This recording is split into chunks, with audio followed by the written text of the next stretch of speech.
Okay, so in the previous video, we derived the following expressions for projectile motion, and we see that it's a parametric curve of a variable t. What is a parametric curve? A parametric curve is a curve in 3D space, and it describes what is a curve, right? A curve is a sequence of points, many points, infinitely many points.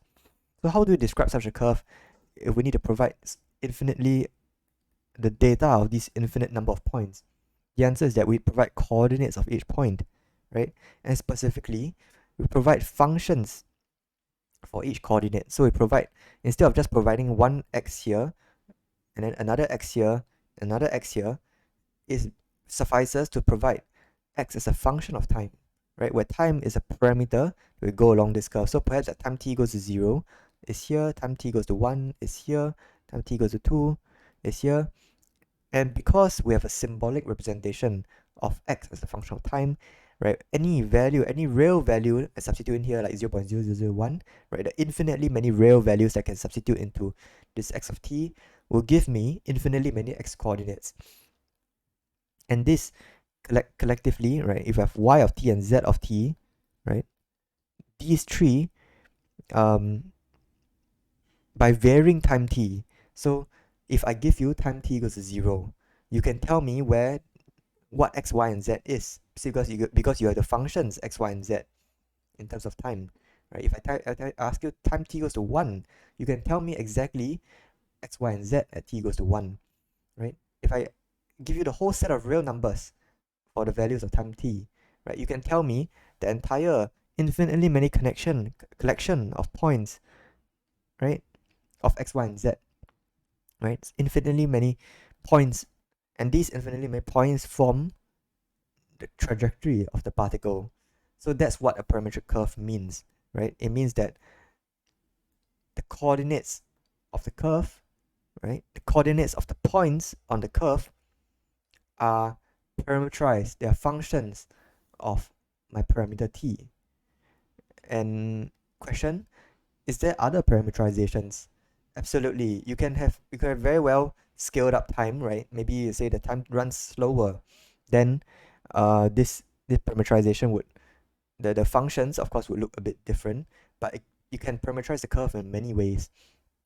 And in fact, we're actually going to talk about one parameterization right here, which is parameterizing it using x instead. So here's an interesting observation. We see that if I have x as a function of time and y as a function of time, right? What can we do with this? Okay, I want to emphasize that with this, actually you have all the information you need to calculate anything. What this means is that you're not lacking any information, right? You know everything you can possibly know about the trajectory of this projectile. However, sometimes the form of the information, right, is not the most convenient to answer some questions. So example of a question that we might want to answer is, what's the range? How far does a projectile travel when it starts out, right, when it first is thrown, versus where it lands? What's the range r? And perhaps I want to maximize the range, so I want to find what's the maximum angle theta, right? What's the angle theta that gives me the maximum range? So I need range as a function of theta, right? Because every single angle that I choose will give me some range, assuming velocity is constant. And to answer range as a function of theta, the x of t and y of t is not the best representation, because x of t and y of t is good at answering the questions, at what time does the particle land on the ground, right? I'm solving y equals to 0. If I solve y equals to 0, that will give me 2 times t, right? Two values for time t. One is t start, right, where it starts out, and one is t end. And I have these two values, but I need to go through a few extra steps to find the range using these values. So what I'm seeking is a different parameterization of a curve. I'm actually looking for a new parameterization, y in terms of x. And the reason why I want to do this is because if I have this parameterization y in terms of x, then I can find the end location, and the end location naturally equals to the range, because this is the start location is 0. So if I have y as a function of x and I solve for y equals to 0, that will give me the range automatically, right? And so I want to massage this representation, this parametric representation, into a y in terms of x.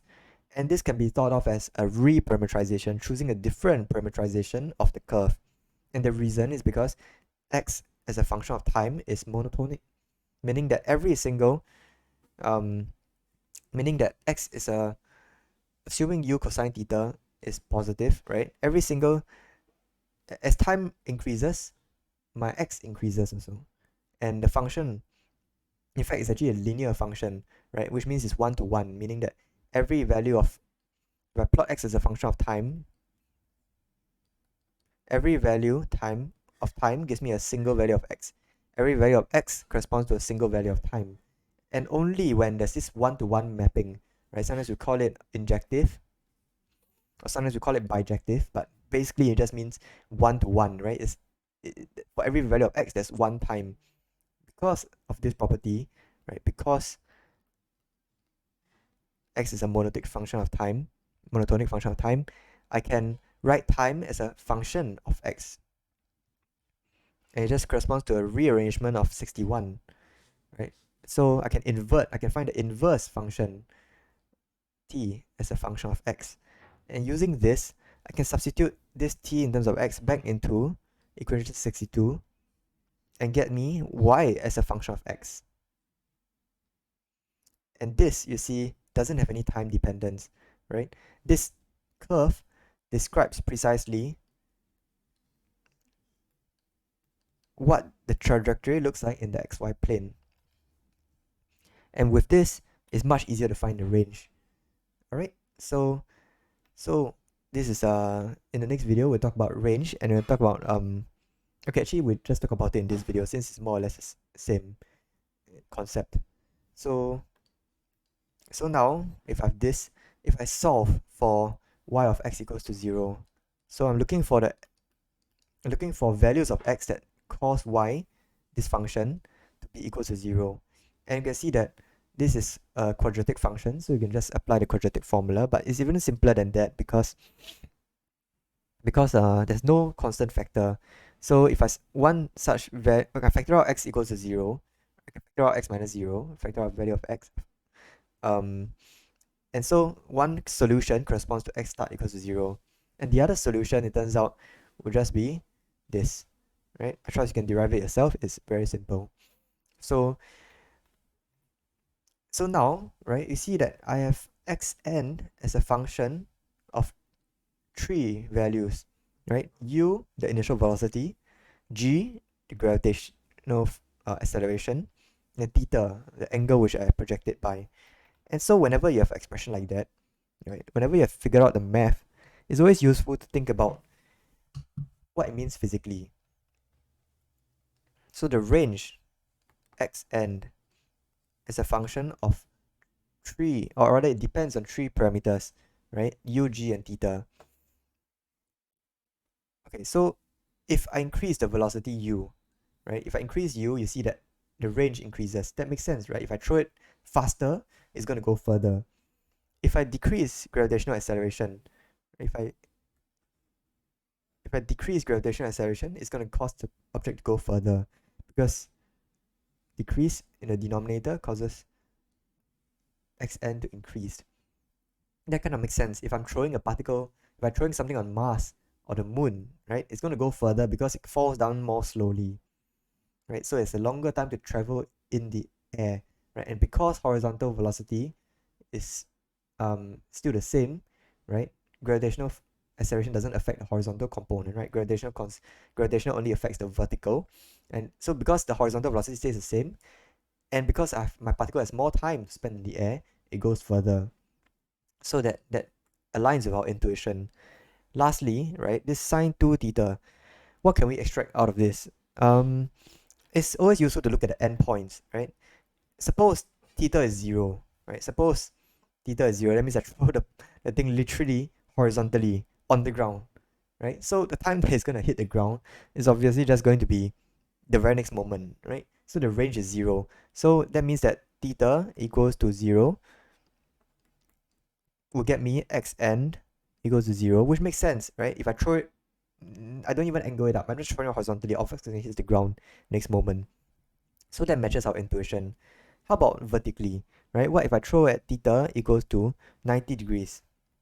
Right? If I throw it vertically up, right? Vertically up, it's gonna go very high, but it's gonna not move horizontally. So when it falls back down, it's gonna land in the same position. You substitute theta equals to pi over 2 into the following, and we see that in fact we get xn equals to 0, right? So yeah, so that matches our two intuitions. Whenever you see an expression like that, it's always useful to substitute in the endpoints, right, of the extremities, right? And we'll see this appear in oscillations as well. When we talk about oscillations, forced oscillations, to be specific, it makes sense to check your intuition against your calculations. Okay, so if we want to maximize range, all we need to do is differentiate this xn function, right, with respect to theta. So suppose I tell you you cannot throw it any faster, right, because it's very obvious you throw it faster, you go further. And I suppose that I don't let you change the planet you're on, right, you're stuck on Earth, right, but you can change the angle at which you throw your projectile, right? How do you want to maximize range? You consider x as a function of theta and you differentiate it, right? Because remember, differentiation helps us find the maximum of a function. You set it to equal to 0, right? Because at the maximum of a function or a minimum, right, the derivative is 0 because the tangent line is horizontal. So the slope of the tangent line is 0. So if I differentiate this function, right, how do I differentiate this? U squared over g is just a constant. So I'm asking, what is the derivative of sine 2 theta with respect to theta? And the answer is just 2 cosine 2 theta, right? So in the end of the day, I get u squared over g, 2u squared over g cosine 2 theta equals to 0. And of course, these are just constants, so we can cancel it out. And cosine 2 theta equals 0 corresponds to theta equals to pi over 4, or 45 degrees.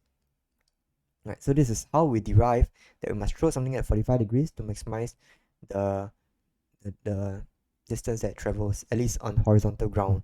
So of course there's variations of this where let's say I'm throwing it on a slope, right? How do I maximize the horizontal distance or something, right? If it's on a slope, and you can also throw it starting from a height, right? It turns out the answer for these scenarios are you can derive the answer for these scenarios.